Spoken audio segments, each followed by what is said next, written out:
Welcome to our competency-based question series designed chapter-wise to enhance your conceptual learning and understanding. Question 2. It says, a ray of light enters perpendicularly into the prism PQR that is partially immersed in the liquid.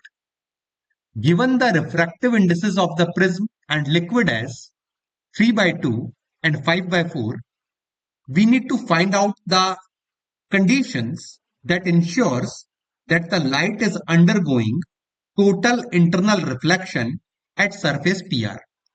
So let's recall what are the conditions for total internal reflection. First condition is ray must travel from denser medium to rarer medium. Second condition, the angle of incidence I must be greater than critical angle IC. So let's check whether these conditions are being satisfied here.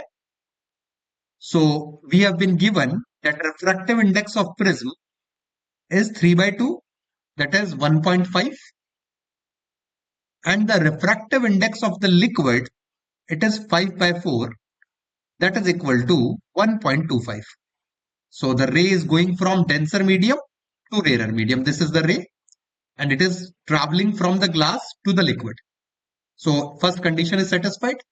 Now we need to find out the angle of incidence. So angle of incidence over here is theta, because this is the angle between the normal and the incident ray to PR surface.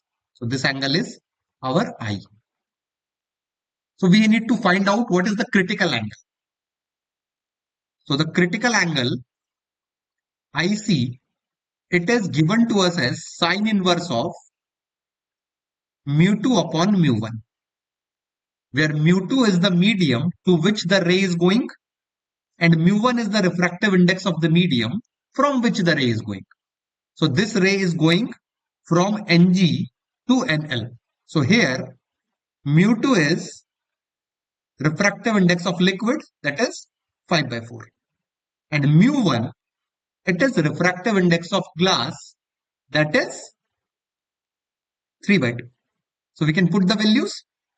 So IC will be equal to sine inverse of mu2, that is 5/4, divided by mu1, that is 3/2. So we can check it. So IC will be equal to sine inverse of 5/4 multiplied by 2/3. So that will be sine inverse of 5/6. That's the value of IC. So we can take this sine towards that side. So it means this thing, that sine of IC is equal to 5/6. And IC here, we have used this condition that I must be greater than IC. But I is what? Theta. Because this is my I. So I can say that in place of IC, I can put I, because IC is the critical angle. So I can write this thing that sine of theta should be greater than 5/6. So this is the condition that should be satisfied for TIR to take place. Because we need that theta should be greater than sine inverse of 5/6. Because IC is sine inverse of 5/6. So that condition is satisfied in option B. Sine theta is greater than 5/6.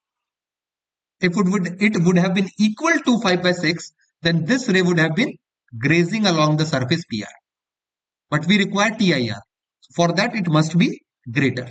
So B is the correct option. Keep learning, keep practicing, keep excelling.